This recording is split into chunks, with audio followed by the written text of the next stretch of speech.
मेरा मित्र है कांग्रेस वाला, उसने मेरे को कहा है, देख ये मोदी जी सिर्फ प्रोपेगेंडा कर रहे हैं, कैंपेन कर रहे हैं, जमीनी स्तर पे उन्होंने कुछ नहीं किया है। अब हवा बदलेगा। क्या मोदी जी ने सही में कुछ किया है? देखिए, सबसे इम्पोर्टेंट जो काम मोदी जी ने किया है, 25 करोड़ लोगों को पॉवर्टी से निकाला है। हमें टर्की, हंगरी, ग्रीस ये लोग के साथ क्लब कर दिया गया था।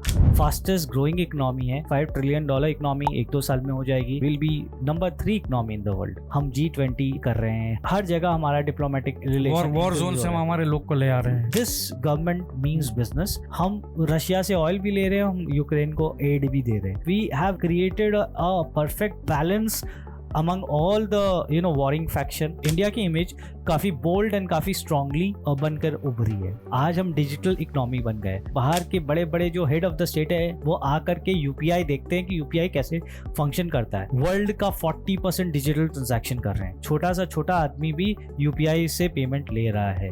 37 करोड़ लोगों को हम फ्री हेल्थ केयर प्रोवाइड करते हैं। जब हम राम मंदिर को देखते हैं, 500 साल से वो जो चीजें फंसी हुई थी वो कंप्लीट हुई। आज हमारा जो कश्मीर है वो आज इंडिया में इंटीग्रेट हो गया है। 370 जो एब्रोगेशन होने के बाद आप देखिए कश्मीर में जाकर के रोड्स बन रही है, ओपन एयर थिएटर्स है, मूवी स्क्रीनिंग स्टार्ट हो गई है। एजुकेशन में आप आ जाइए, मेडिकल सीट डबल हो गई है, IITs ट्रिपल हो गए हैं, एम्स ट्रिपल हो गए हैं, IIMs डबल ट्रिपल हो गए हैं। नीट का जो एक एग्जाम होता है, one nation one exam, that has taken place।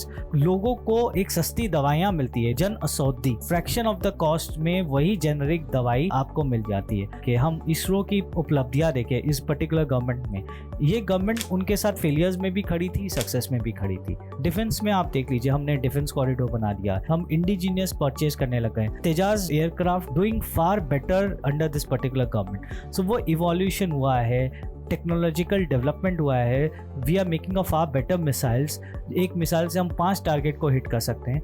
तो डिफेंस में भी we are doing far better. Our country is more secured than ever before. एक ज़माना था जब हमें बोला जाता था कि हमारे डिफेंस के लिए रक्षा जैकेट नहीं है, हमारे पास रसद की सामग्री नहीं है, हमारे पास गोला बारूद का पैसा नहीं है। उसके बाद आप गरीबों को आप देखो, 11 करोड़ लोगों को टॉयलेट मिला है, 20 करोड़ लोगों को घर मिला है, 3.5 करोड़ घर मिला है लोगों को, 12 करोड़ घरों में टैप वाटर मिलने लग गया है। द LPG कनेक्शन, पहले वो लोग वुड जलाते थे, अगटी जलाते थे, उसके कारण वो धुआं इनहेल करते थे, अस्थमा की प्रॉब्लम होती थी। गरीबों को कोई बैंक में नहीं घुसने देता था। आज गरीबों के अकाउंट खुले हैं, उनको मुद्रा लोन मिला है। 50 करोड़ लोगों का फाइनेंशियल इंक्लूजन हुआ है। कारपेंटर हो तो कारपेंटर की स्किल अक्वायर कर लो और उसके बाद आप कारपेंटर का किट लेकर के अपना काम करो। Then you see the infrastructure side, roads बने हैं, 70-80 हजार किलोमीटर की नेशनल हाईवे बनी। पोर्ट्स आप देख लीजिए, we have created a largest numbers of port in last 10 years। Airport देख लीजिए, जितने एयरपोर्ट 2014 से पहले थे उससे ज्यादा एयरपोर्ट्स आज के डेट में बन गए। वंदे भारत ट्रेन से सब रकम की सब ट्रेन चल रही है। मेट्रो वंदे भारत चलाने की बात करें, and now they are talking about making bullet train technology completely made in India. अपनी वैक्सीन हम खुद बनाए हैं, हमने खुद वितरण किया है। All this things has happened under this government. तो ऑब्वियसली मुझे लगता है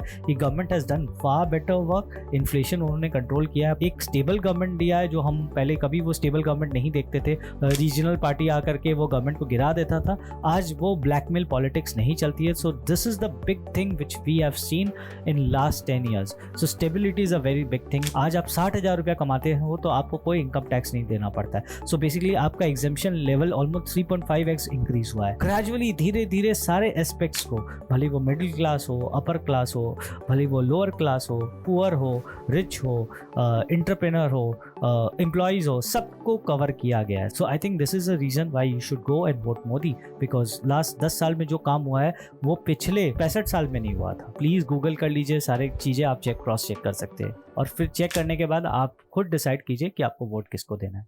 थैंक यू।